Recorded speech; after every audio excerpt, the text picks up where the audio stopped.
गर्मी में नदी के पास खाने सोने और नहाने वाला ससुराल। ओ गॉड, ये शहर कितना गर्म है, कितनी गर्मी है यहाँ पर। मुझसे तो ये गर्मी बर्दाश्त नहीं हो रही है। हम कॉफी कैफे में बैठे हैं, तुझे एसी में भी गर्मी बर्दाश्त नहीं हो रही है। और इस शहर में इतनी गर्मी का क्या मतलब है? कहीं पर भी जाएगी तो इतनी गर्मी तो रहेगी। नहीं, ऐसा नहीं है। ऐसे गर्म मौसम में ना किसी नदी के किनारे में रहने में मजा है। वहाँ देखना कि कितनी ठंडी हवा चल रही होगी, सामने ठंडी ठंडी नदी बह रही होगी, कितना औसम वेदर होता है। मतलब तेरी गाड़ी घूम फिर कर आनी है नदी के पास ही ना। तो क्या करूँ, इस शहर में रखा ही क्या है। मेरे पापा बचपन से अपने कारोबार की वजह से मुझे कहीं घुमाने कहीं लेकर नहीं गए और मैं अकेले कहीं नहीं जा सकी। तुम लोग के साथ ट्रिप प्लान करो तो आखिरी 1 घंटे में ट्रिप कैंसिल हो जाती है। वैसे तुझे नदियों से इतना प्यार क्यों है? तू क्यों चाहती है कि तू नदी के किनारे रहे? मुझे ये शहर बहुत पसंद है, पर इस शहर में ना 3 ही चीजें हैं, सुविधा, परेशानी और पोल्यूशन। और इस पोल्यूशन की वजह से ये जो गर्मी बढ़ी है ना, ये नदी किनारे नहीं होती है, वहीं अलग ही मौसम होता है। इसलिए मुझे नदियाँ बहुत पसंद है। क्या छोड़ो, अब मुझे बहुत देर हो रही है, मुझे घर जाना है। सेजल अपनी सहेलियों के साथ कॉफी कैफे से निकलती है और सभी अपने घर चली जाती हैं। वहीं दूसरी तरफ रामलाल का पूरा परिवार नदी किनारे आम के बगीचे में काम करता है और शारदा खाना लेकर आती है। राघव, राहुल, चलो तुम दोनों का नहाना हो गया हो तो नदी से निकलो, खाना खा लो। पापा, हमारा नहाना हो गया, आप भी जल्दी से हाथ पांव धो लीजिए, फिर नदी किनारे बैठकर खाना खाएंगे। राघव और राहुल नहाकर नदी से बाहर निकलते हैं और रामलाल हाथ मुंह धोकर पूरे परिवार के साथ बैठता है। शारदा खाना परोसती और सभी खाना खाते हैं। वाह माँ, तुम कितना अच्छा खाना बनाती हो। अरे ये बुढ़िया इतना अच्छा खाना बनाती है तभी तो मैंने रखा है, वरना मुझ जैसे गबरू जवान पर आज भी गांव की औरतें फिसलती हैं।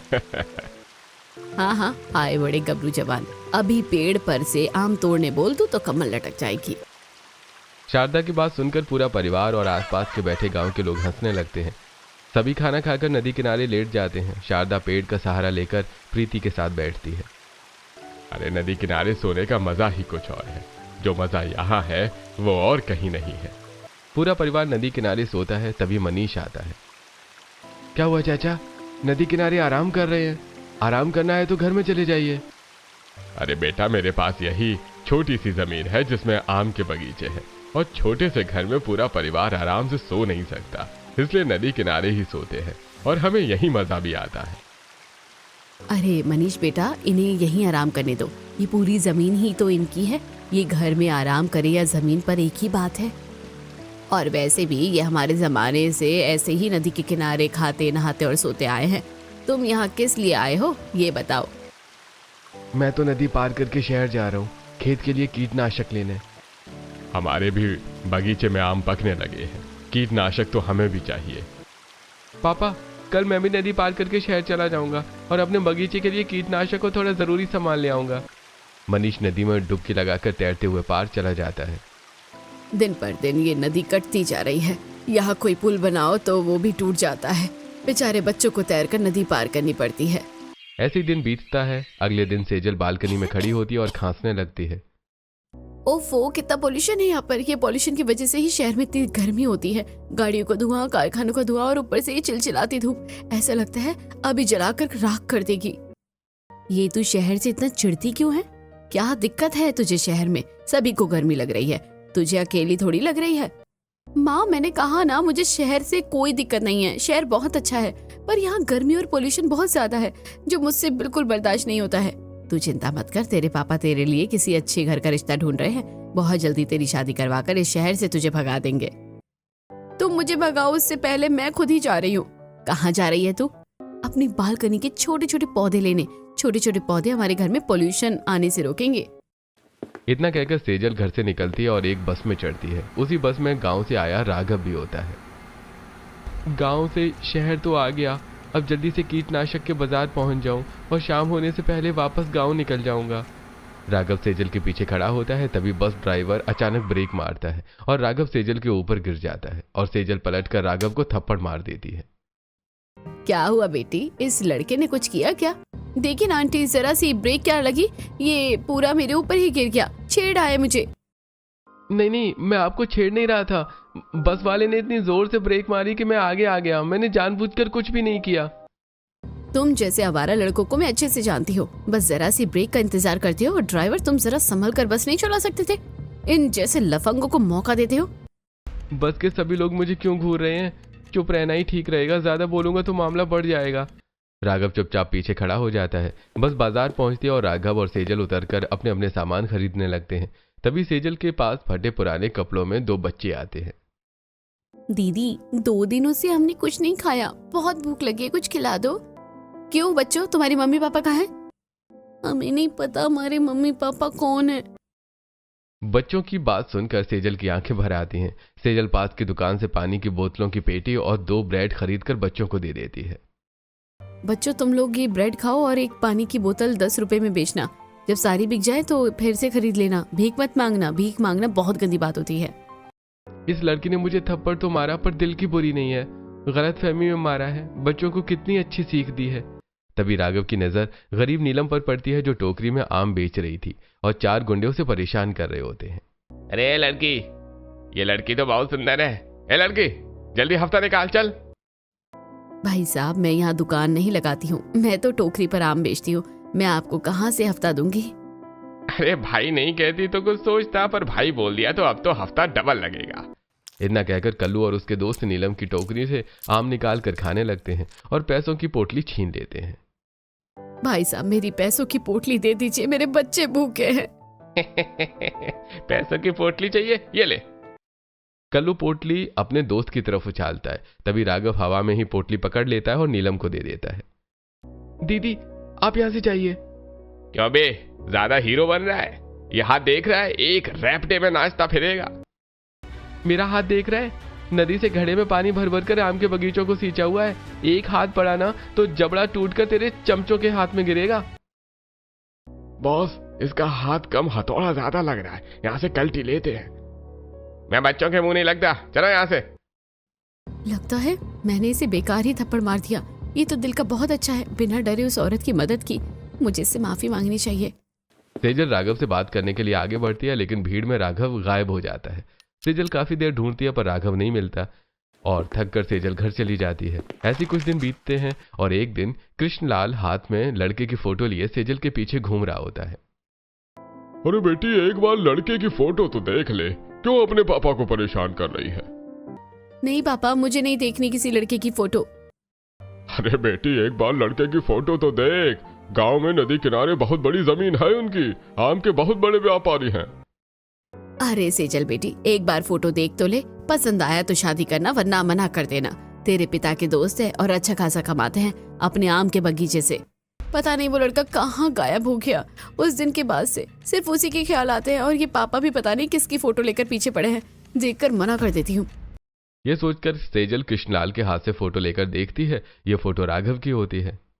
ओह गॉड, पापा ने इसे पसंद किया है। इसी से तो मैं शादी करना चाहती थी। ये भी तो नदी और आम की बातें कर रहा था। बेटी कैसा लगा लड़का? अच्छा है ना? पापा मैं तो ऐसे ही आपको परेशान कर रही थी। आपने लड़का ढूंढा है तो अच्छा ही होगा, मुझे लड़का पसंद है। अरे वाह बेटी वाह, लड़का गांव का है पर कुछ चिंता मत कर, नदी किनारे बहुत बड़ा बगीचा है, सब खुशी से रहते हैं। सेजल राघव के लिए हाँ कर देती है। वहीं दूसरी तरफ रामलाल पंडित से फोटो लेकर राघव को दिखाता है। ये लड़की तो मैं शहर में मिल चुका हूँ, अच्छी लड़की है, एक गरीब की मदद कर रही थी, मुझे लड़की पसंद है। ये तो सोने पर सुहागा हो गया पंडित जी, अब जल्दी से रिश्ता तय कर दीजिए। रामलाल और कृष्णलाल का परिवार शहर में मिलते हैं। यजमान, इसी महीने बड़ा बहुत अच्छा मुहूर्त है, इसी महीने शादी कर दीजिए। जी पंडित जी, रिश्ता तय कर दीजिए। हाँ पंडित जी, जल्दी से शादी तय कीजिए, फिर सब मुंह मीठा कीजिए। मीनाक्षी सबका मुंह मीठा करवाती है। कुछ दिनों बाद शादी की तारीख निकलती है। तय दिन पर राघव बारात लेकर आता और शहर में ही सेजल की शादी होती है। सेजल दुल्हन बनकर ससुराल आती है। अरे शारदा बहन, जल्दी अपनी बहू का गृह प्रवेश करवाओ। मेरी प्यारी बहू, दाहिने पैर से कलश गिराकर गृह प्रवेश करो। सेजल छोटे से घर में गृह प्रवेश करती है जहाँ चारों तरफ आम की पेटियां और सामान रखा होता है। सभी मेहमान वापस चले जाते हैं। पापा ने तो कहा था बहुत अमीर है, ये कैसे छोटा सा घर है? ऐसा लग रहा है जैसे आम रखने की जगह हो। माँ मैं बहुत थक गई हूँ, बहुत नींद आ रही है, चलो सोने। हाँ बहू भी थक गई होगी, चलो सब सो जाते हैं, बाकी रस्में कल होगी। चल बहू। अच्छा तो हम उनके बड़े घर में जाएंगे, वहीं सोएंगे?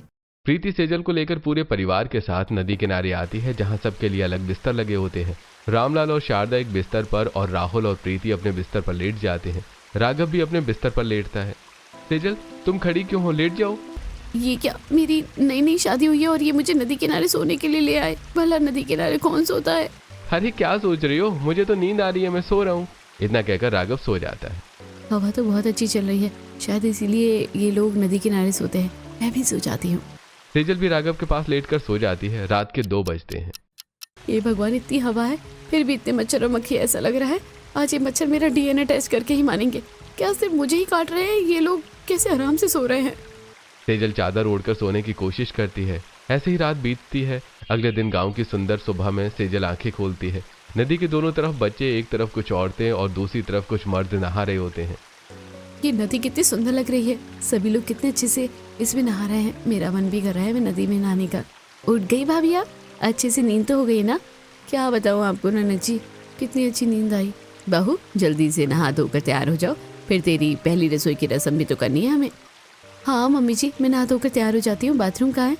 अरे बहू, नहाने के लिए बाथरूम की क्या जरूरत है? सामने इतनी बड़ी नदी पड़ी है, हम लोग इसी में नहाते हैं। चल तू भी नहा ले। इतना कहकर शारदा और प्रीति नदी में चली जाती हैं और नहा रही औरतों के साथ नहाने लगती है। क्या इस नदी में नहाना है? इतने सारे लोग नहा रहे हैं, मैं कैसे इनके साथ नहाऊंगी?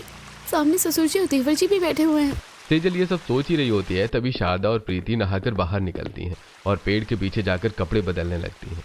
अरे नहीं बहू, क्या सोच रही है? तेरी सास और ननद नहा कर भी चली गई। जल्दी आ और तू भी नहा ले। अरे बहू, तू अभी तक यहीं खड़ी है, जल्दी जा नहा ले, उसके बाद तुझे पहली रसोई बनानी है। सेजल घबराते हुए नदी में उतरती है और औरतों के पास जाकर खड़ी हो जाती है। अरे बहू, हमसे क्या शर्मा रही है? आराम से नहा, सभी नहा रहे हैं। हाँ हाँ नहा रही हूँ, मैं नहा रही हूँ। अरे बहुरिया, तेरी सास ननद सब इसी नदी में नहाते हैं और तेरे ससुर भी यही नहा रहे हैं। तू इतना शर्मा क्यों रही है? चल लगा 4 डुबकी। सभी औरत और मर्द एक ही नदी में एक साथ कैसे नहा सकते हैं? सेजल जल्दी से नदी में डुबकी लगाती है और तुरंत बाहर निकल जाती है। मम्मी जी, कपड़े कहाँ बदलने हैं? अरे बहू, यहीं बदल ले। नहीं मम्मी जी, मैं ये कपड़े नहीं बदल सकती, मैं घर जा रही हूँ। इतना कहकर सेजल दौड़ते हुए घर जाती है और कपड़े बदलकर मुंह बनाकर वापस नदी किनारे आती है, जहां रामलाल, राहुल और राघव पेड़ों को पानी दे रहे होते हैं। भाभी, आज तो आपकी पहली रसोई है ना, कुछ बढ़िया सा बनाइएगा। मम्मी जी, किचन का है, मैं सबके लिए खाना बनाऊंगी। हाँ बहू, खाना बनाने का सारा सामान घर में रखा है। तू नदी किनारे ही मिट्टी का चूल्हा बना ले और यहीं पर खाना बना ले। क्या मम्मी जी, हमारे पास रसोई घर नहीं है क्या? मुझे मिट्टी के चूल्हे पर रसोई बनानी पड़ेगी? भाभी, आपको हमेशा मिट्टी के चूल्हे पर ही खाना बनाना है, हमारे घर में गैस चूल्हा नहीं चलता। बहू खड़ी मत रहे, जल्दी जल्दी हाथ चला, गांव में सभी जल्दी खाना खा लेते हैं। सेजल नदी किनारे से मिट्टी निकालती है और वहीं एक मिट्टी का चूल्हा बनाती है। तेज धूप में चूल्हा सूख जाता है और सेजल पसीने से भर जाती है। हे भगवान, ये नदी किनारे का ससुराल तो बड़ा महंगा पड़ रहा है मुझे। इतना कहकर सेजल घर में बर्तन, मसाले और सामान लेकर आती है और चूल्हा जलाकर खाना बनाने लगती है। थोड़ी देर में सारा खाना तैयार हो जाता है और सेजल नदी किनारे सभी को खाना परोसती है। ये कैसा ससुराल है? नदी में नहा रहे हैं, नदी किनारे सो रहे हैं और अब नदी किनारे खाना भी बन रहा है। ये लोग घर में कुछ करते हैं या नहीं? वाह भाभी, जैसा सोचा था बिल्कुल वैसा ही खाना बना है, बहुत स्वादिष्ट है। अरे वाह बहू, तूने तो सारी थकान मिटा दी। अब रोज ऐसा ही स्वादिष्ट खाना बनाकर खिलाना। इस तरह सेजल की पहली रसोई पूरी होती है और रात में पूरा परिवार फिर नदी किनारे सोता है। ऐसे कुछ दिन बीतते हैं और एक रात सेजल राघव के साथ नदी किनारे सो रही होती है। तभी कुछ आवाज आती है और सेजल की नींद खुल जाती है। ये आवाजें कैसी हैं? बड़ी डरावनी आवाज है, मुझे बहुत डर लग रहा है। पूरे दिन ये गांव कितना शांत होता है और रात में ये नदी किनारे इतनी डरावनी आवाजें। नदी के ऊपर उड़ते चमगादड़ चिल्लाते हैं, जिसके डर से सेजल तुरंत राघव को पकड़ लेती है। तभी प्रीति और राहुल सेजल को देखते हैं। हे भगवान, ये मेरी ननद और देवर ने मुझे देख लिया, अब पूरा दिन मेरा मजाक उड़ाएंगे। भला नए जोड़ों को कोई इस तरह नदी किनारे सुलाता है? यहाँ सोने में कितना डर लग रहा है, ऊपर से डरावनी आवाजें और ये मच्छर रोज परेशान करते हैं। इतना कहकर सेजल दूसरी तरफ मुंह करके कांपते हुए चादर ओढ़कर सो जाती है और रात बीत जाती है। अगले दिन सुबह प्रीति सेजल के पास आती है। भाभी, आपको भैया के पास अच्छे से नींद तो आती है ना? कोई दिक्कत तो नहीं है ना? कहूँ तो पर्दा लगवा दूं? ननद जी, ऐसे मेरा मजाक मत उड़ाइए। अरे बच्चों, तुम लोग भी क्या मेरी बहू को परेशान करने में लग गए हो? बहू, तुम भी यहाँ खड़ी क्या हो? जल्दी से नहा धोकर तैयार हो जाओ, सुबह सुबह नाश्ता बनाना है। मुझे पता है सुबह सुबह ही आप लोगों को खाना चाहिए होता है, वो भी नदी किनारे, जिसके लिए मुझे परेशान करते हैं। इतना कहकर सेजल हमेशा की तरह शर्माते हुए नदी में उतरती है और नहाकर तुरंत घर की तरफ भागती है और कपड़े बदलकर बाहर आती है। क्या फायदा ठंडे ठंडे नदी में नहाने का, नहा धोकर तुरंत घर जाना पड़ता है और फिर दोबारा नदी किनारे आना पड़ता है, पूरा शरीर फिर से पसीने से भर जाता है। मुझे बिल्कुल पसंद नहीं है। मेरे ससुराल में कम से कम एक किचन तो होना चाहिए था। भाभी आज थोड़ा जल्दी खाना बनाना, मुझे बहुत भूख लगी है। सेजल मिट्टी का चूल्हा बनाती है और घर से सामान लाकर तेज धूप में चूल्हा जलाकर खाना बनाने लगती है। एक तो इतनी तेज धूप में चूल्हे में आग के सामने खाना बनाना पड़ता है, पूरा शरीर पसीने से भर जाता है, ऊपर से मिट्टी का चूल्हा रोज बनाना पड़ता है। ऐसा भी नहीं है कि बना कर रख दो, नदी का पानी बढ़ता है और चूल्हा गीला हो जाता है, और ये एक और टेंशन है। बहू आज खाने में थोड़ी हींग डाल देना, तेरा खाना इतना स्वादिष्ट होता है कि मैं ज्यादा खा लेता हूँ। हे भगवान, अब हींग लाने घर जाना पड़ेगा। सेजल चिलचिलाती धूप में घर जाती है और हींग लेकर वापस आती है और खाना बनाने लगती है। सेजल, तुमने खाना तो बहुत अच्छा बनाया है, मुझे थोड़ी सी कच्ची मिर्च दे दो तो खाने में और मजा आ जाएगा। अभी लेकर आती हूँ। सेजल दोबारा घर जाती है और कच्ची मिर्च लाकर राघव को दे देती है। भाभी, आपने खीरे और प्याज की सलाद नहीं बनाई क्या? मुझे थोड़ी सलाद दे दीजिए। देवर जी पहले बताया होता, रुकिए मैं घर से लेकर आती हूँ। सेजल तेज धूप में दोबारा घर जाती है और खीरे और प्याज निकालती है। ये मेरे पति ससुर और देवर भी कुछ काम के नहीं है। कभी हींग चाहिए होती है, कभी मिर्च चाहिए होती है, किसी को सलाद चाहिए होता है। एक बार में नहीं कहा जाता, मुझे बार बार घर और नदी के बीच जाना पड़ता है। सेजल खीरा, टमाटर और प्याज लेकर नदी किनारे आती है और सलाद बनाकर राहुल को दे देती है। ऐसे कुछ दिन बीतते हैं। सेजल रोज तेज धूप में रसोई बनाकर परेशान होती है। ऐसे एक दिन दोपहर में सेजल नदी किनारे बैठी होती है और रामलाल, राघव, राहुल नदी में नहा रहे होते हैं। गर्मियों में नदी में नहाने से अच्छा और कुछ हो ही नहीं सकता। बूढ़े हो गए हैं आप, पहले जैसी सांस नहीं बची है। नदी में ज्यादा अंदर मत जाइए, बाहर आ जाइए, बच्चों को नहाने दीजिए। अरे भाग्यवान, तुम्हारा बूढ़ा अभी भी जवान है। वैसे तुम्हें तैरना नहीं आता है ना? आओ मैं तुम्हें नदी में तैरना सिखा दूं। धत, आप भी ना कुछ भी कहते हैं। अब इस उम्र में ये बुढ़िया तैरना सीख कर क्या करेगी? अरे तैरना सिखाना तो एक बहाना है। इसी बहाने तुम्हें इसी नदी में डुबो दूंगा और एक सुंदर बुढ़िया लेकर आऊंगा, फिर अपना बुढ़ापा मजे से काटूंगा। देख रही हो मम्मी, पापा ने कितनी लंबी प्लानिंग कर रखी है। इसलिए मैं इस बूढ़े के साथ नदी में नहाने नहीं आती हूँ। और आने देना कभी कोई बुढ़िया, उसे भी टकला कर दूंगी और तेरे पापा को भी टकला कर दूंगी। ये सुनते ही सेजल जोर से हंस पड़ती है। थोड़ी देर में रामलाल, राघव और राहुल नहाकर नदी से बाहर आते हैं। अरे आजकल बालों में खुजली बहुत ज्यादा होने लगी है, लगता है शहर से कोई शैम्पू मंगाना पड़ेगा। हाँ, मुझे भी लग रहा है कि मेरे बालों में कुछ हो गया है। ऐसे कुछ दिन बीतते हैं और एक दिन दोपहर में सेजल औरतों के साथ नदी में नहा रही होती है। वैसे इतना भी खराब नहीं है नदी में नहाना, बस इतने सारे लोगों के साथ नहाना अच्छा नहीं लगता। तभी हरिया अपनी 2 भैंसें लेकर नदी में आता है और उन्हें शैम्पू लगाकर नहलाने लगता है। अरे हरिया भाई, अपनी भैंसों को शैम्पू लगाकर नहला रहे हो? अरे रामलाल भैया, इन भैंसों से तो मेरा घर चलता है, इन्हीं के लिए तो शहर से महंगा शैम्पू मंगाया है, आज इन्हें चमका दूंगा। सेजल नदी में नहा रही होती है। तभी भैंसें नदी में गोबर करने लगती हैं और पास में एक औरत बर्तन धो रही होती है और दूसरी औरत कपड़े धो रही होती है। हे भगवान, ये क्या? इस नदी में भैंस गोबर कर रही है? इतना सारा साबुन, झाग और ये झूठे बर्तन, छी, ये नदी कितनी गंदी है। इतना कहकर सेजल तुरंत नदी से बाहर निकल जाती है और पास रखे मटके का पानी अपने ऊपर डालती है और घर जाकर अपने कपड़े बदलकर वापस आती है। क्या हुआ बहू, तो अचानक नदी से निकल क्यों गई और ये पीने का पानी क्यों बर्बाद कर दिया? मम्मी जी, हम लोग नदी में तो नहाते हैं, पर गांव वाले नदी को गंदा कर रहे हैं। वो अंकल भैंस नहला रहे हैं, नीचे बर्तन और कपड़े धोए जा रहे हैं, इससे नदी खराब हो जाएगी। बहू, ऐसा कुछ नहीं होता, हमेशा से लोग इसी नदी में नहाते आए हैं। गाँव वाले ऐसी ही नदी का इस्तेमाल करते हैं। मम्मी जी, इससे पानी खराब होता है। पापा जी के बालों में खुजली भी इसी वजह से हो रही है और उनके बाल भी झड़ रहे हैं। ऐसा कुछ नहीं होता सेजल, तुम भी क्या बकवास कर रही हो? आपको मानना है तो मानिए, नहीं मानना तो मत मानिए, पर मैं अब कभी भी इस नदी में नहीं नहाऊंगी। मेरे लिए दूसरी व्यवस्था कीजिए। सेजल, अब सिर्फ तुम्हारे लिए हम कौन सी दूसरी व्यवस्था करें? हमारा पूरा परिवार हमेशा से नदी में ही नहाता आया है। तो ठीक है, मैं हैंडपंप के पानी से घर में नहाऊंगी, पर नदी में नहीं नहाऊंगी। ऐसे कुछ दिन बीतते हैं। सेजल नदी में नहाना छोड़कर घर में हैंडपंप के पानी से नहाने लगती है। एक दिन चिलचिलाती धूप में सेजल हैंडपंप चलाकर पानी भरती है और घर में आकर नहाने बैठती है। इतना छोटा सा घर है, समझ नहीं आता इसे बनाया किस लिए है। ऊपर से सामान भरा पड़ा है और हैंडपंप से पानी लाना भी एक मुसीबत है। पानी भरते भरते ही पसीना आ जाता है और घर तक आते आते पानी भी गर्म हो जाता है। ऐसे कुछ दिन बीतते हैं। एक दिन दोपहर की चिलचिलाती गर्मी में सेजल पसीने से लथपथ नदी किनारे चूल्हे पर कढ़ाई में तेल चढ़ाकर सब्जियां काट रही होती है। ओह गॉड, ऐसा लगता है कि तेज धूप में मैं बेहोश हो जाऊंगी, पूरा सर चकरा रहा है। तभी एक पेड़ के ऊपर से एक बच्चा नदी में छलांग लगाता है और नदी का पानी उड़कर गर्म तेल की कढ़ाई में गिरता है, जिससे गर्म तेल के छींटे सेजल के हाथों पर पड़ते हैं। मम्मी, मेरा हाथ जल गया। मम्मी, क्या हुआ सेजल, क्या हुआ? क्या हुआ बहू, इतनी जोर से क्यों चीखी? आप लोगों की वजह से चीखी हूँ। ये देखिए मेरा पूरा हाथ जल गया। पर भाभी, इस पे हमारी क्या गलती है? और आपका हाथ कैसे जला? किसी ने नदी में छलांग लगाई और नदी का पानी उड़कर मेरी गरम तेल की कढ़ाई में गिरा, जिससे तेल के छींटे मेरे ऊपर आ गए। अच्छा वो सिर्फ हाथ पे पड़े। अरे बहू, ये तो छोटी सी बात है, ऐसे तेल के छींटे तो खाना बनाते समय लगते ही हैं। नहीं मम्मी जी, अब मैं नदी किनारे रसोई नहीं बनाऊंगी, मैं घर में ही रसोई बनाऊंगी। मैं जा रही हूँ घर। इतना कहकर सेजल सारा सामान लेकर घर के अंदर आती है और मिट्टी का छोटा सा चूल्हा बनाकर उसमें लकड़ियां डालकर खाना बनाने लगती है। चलो, किसी के तो काम आया ये घर। चूल्हे की वजह से गर्मी जरूर लगेगी, पर कम से कम धूप तो नहीं है, खाना तो शांति से बना पाऊंगी। थोड़ी देर में छोटा सा घर चूल्हे के धुएं से भर जाता है और सेजल की आंखें लाल हो जाती हैं और वो खांसते हुए बाहर निकलती है। हे भगवान, इस घर में तो मुझे सफोकेशन होने लगी है।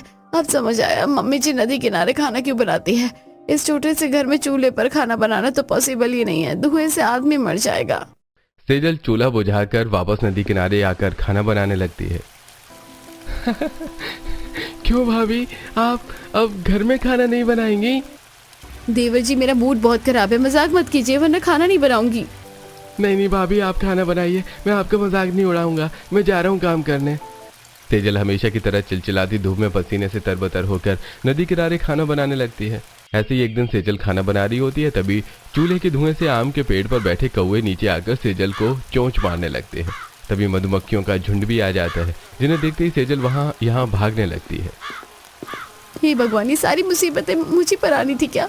इस नदी वाले ससुराल में तो मैं परेशान ही हो गई हूँ। कभी कोई चोंच मारते हैं, कभी मधुमक्खियाँ दौड़ा लेती हैं।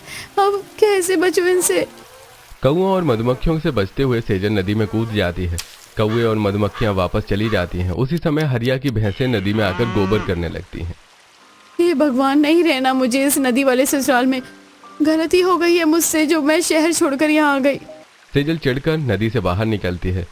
तभी नदी में नहा रहे कुछ मर्द सेजल को घूरने लगते हैं। एक तो मैं पूरी भीग गई, ऊपर से ये लड़के कितनी गंदी तरह से मुझे घूर रहे हैं। सेजल भागकर अपने घर में चली जाती है। ऐसे कुछ दिन बीतते हैं। एक दोपहर सेजल नदी किनारे बैठी होती है और शारदा अपनी एड़ी जमीन पर रगड़ रही होती है। अरे भगवान, तुम अपनी एड़ी जमीन पर क्यों रगड़ रही हो? जी देखिए ना, मेरी एड़ी पूरी लाल हो गई है और कब से काटे जा रही है मुझे। हाँ, मेरे बालों में भी खुजली बढ़ गई है। देखो, हाथ लगाता हूँ तो बाल टूट रहे हैं। बूढ़े हो गए हैं तो बाल नहीं झड़ेंगे क्या? पर माँ, इतने बाल थोड़ी झड़ते हैं, मेरे भी तो बाल झड़ रहे हैं। हाँ मम्मी, देखो ना मेरे चेहरे पर छोटे छोटे दाने हो रहे हैं, पता नहीं क्या हो गया। माँ देखो ना, मेरी पीठ में पूरे लाल लाल घमौरियाँ हो गई हैं। सोचता हूँ शहर जाके सबके लिए दवाइयाँ ले आऊँ। कोई फायदा नहीं शहर जाकर दवाइयाँ लेने का। ये सब आप लोगों के नदी किनारे खाना, सोना और नहाने की वजह से हो रहा है।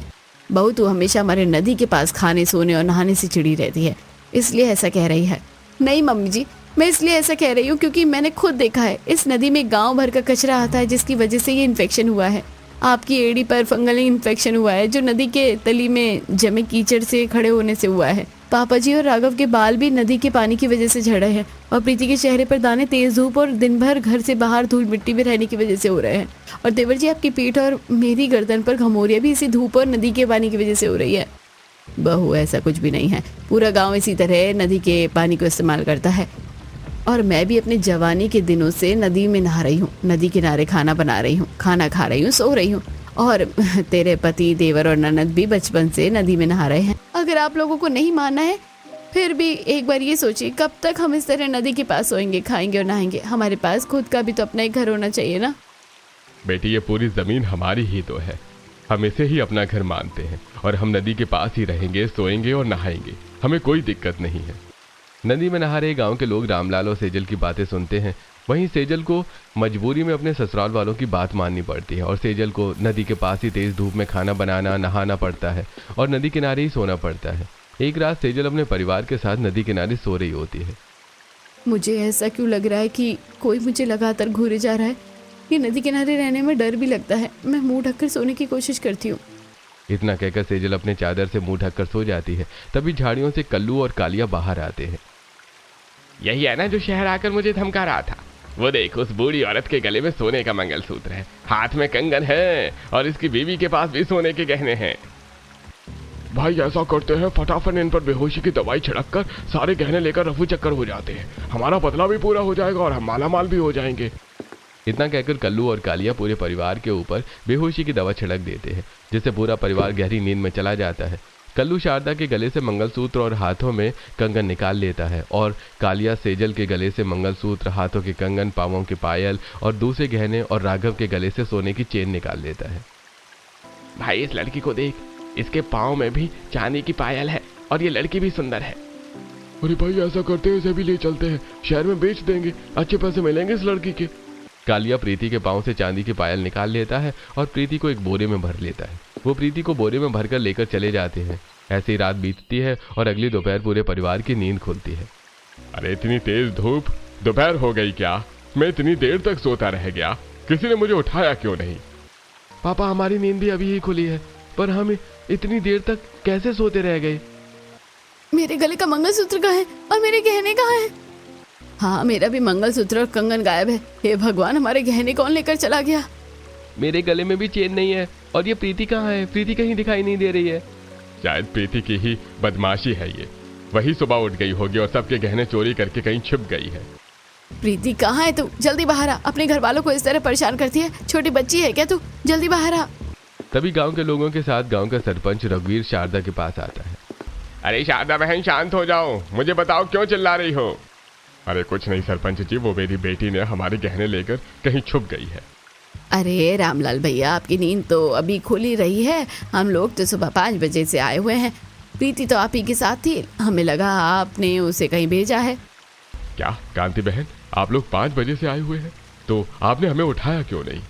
अरे रामलाल भैया, किसने आपको नहीं उठाया? सबने उठाया। नदी में लोग कूद कूद कर नहा रहे हैं, बच्चे खेल रहे हैं, पर आपकी तो नींद ही नहीं टूट रही थी। हे भगवान, मैं कह रही थी ना आपको नदी के किनारे रहना ठीक नहीं है। मुझे तो लगता था किसी ने हमारे गहनों की चोरी कर ली है। अरे बहू तू चुप रह, मेरी बच्ची नहीं मिल रही है और तुझे अभी भी नदी के पास रहने को ही दोष देना है। आप लोगों में से किसी ने हमारी बच्ची को देखा है क्या? यहाँ बातें करने से कोई फायदा नहीं है। मैं गांव के पुलिस स्टेशन जा रहा हूँ, तभी प्रीति और हमारे गहने मिलेंगे। अरे रुक जाओ राघव बेटा, तुम सभी के गहने और तुम्हारी बहन मेरे घर में है, मैं अभी बुलाता हूँ। हरिया, मेरे घर जाओ, रामलाल की बेटी और उनके गहने लेकर आओ। हरिया सरपंच के घर चला जाता है। थोड़ी देर में सरपंच के आदमी प्रीति और एक पोटली में सारे गहने लाकर शारदा को दे देते हैं। सरपंच जी, आपने हमारी बेटी को उठवाया था, आपकी इतनी हिम्मत? अरे रामलाल, जरा सोच समझ कर बात करो। प्रीति मेरी भी बेटी है। मेरे आदमी कल रात पहरेदारी कर रहे थे, तब उन्होंने 2 चोरों को तुम्हारी बेटी को बोरे में भरकर ले जाते हुए देखा और उनके पास ही तुम्हारी गहने मिली। उन चोरों को मैंने जेल भिजवा दिया है, पर अपने घर की इज्जत का ध्यान रखना तुम्हारा काम है। अरे धन्यवाद सरपंच जी, आपने मेरी बच्ची को बचा लिया। न जाने वो चोर मेरी बच्ची के साथ क्या करते। आपका बहुत बहुत धन्यवाद। रामलाल, मेरा धन्यवाद बाद में करना हो, जरा सोचो। अगर आज मेरे आदमियों ने चोरों को नहीं देखा होता तो तुम्हारी बेटी शहर में कहीं बेची जा चुकी होती। अपनी बहू को बात मानो और रहने के लिए घर बना लो। हाँ रामलाल भैया, एक अच्छा सा घर बना दीजिए। घर में रहिए, खाना खाइए और आराम से सोइए। मैं घर कहाँ बनाऊं? छोटी सी जमीन है, उसमें मैंने आम के बगीचे कर रखे हैं और छोटे से घर में हमारा पूरा परिवार नहीं रह सकता। अरे रामलाल, इतना बड़ा आम का बगीचा है, 2 पेड़ कटवा कर एक घर बनवा लो। पर सरपंच जी, ये पेड़ मैंने बड़ी मेहनत से उगाए हैं, इन्हें काटने का दिल नहीं करता, वरना मैंने कब का घर बनवा लिया होता। पापा जी, आपको पेड़ काटकर फेंकने नहीं है। इस नदी से हमारी जमीन कटती जा रही है। हमारे छोटे से घर के पास से 2 पेड़ काटकर नदी किनारे लगा दीजिए। पेड़ों की जड़ से जमीन भी बंधी रहेगी और हमें घर बनाने के लिए भी जगह मिल जाएगी। अरे रामलाल, अब अपनी बहू की बात मत टालना, उसकी बात मानो और एक घर बनवा लो। गांव में रहने वाली हर एक औरत पर पूरे गांव की इज्जत टिकी होती है। रामलाल सेजल की बात मानता है और अपने छोटे से घर के पास से 2 पेड़ कटवाकर नदी किनारे लगवा देता है और एक अच्छा सा घर बनवाता है जिसमें किचन, बाथरूम और सबके लिए अलग अलग कमरे बनवाता है। और सेजल अब खुशी खुशी अपने नदी के पास वाले बने ससुराल में रहने लगती है।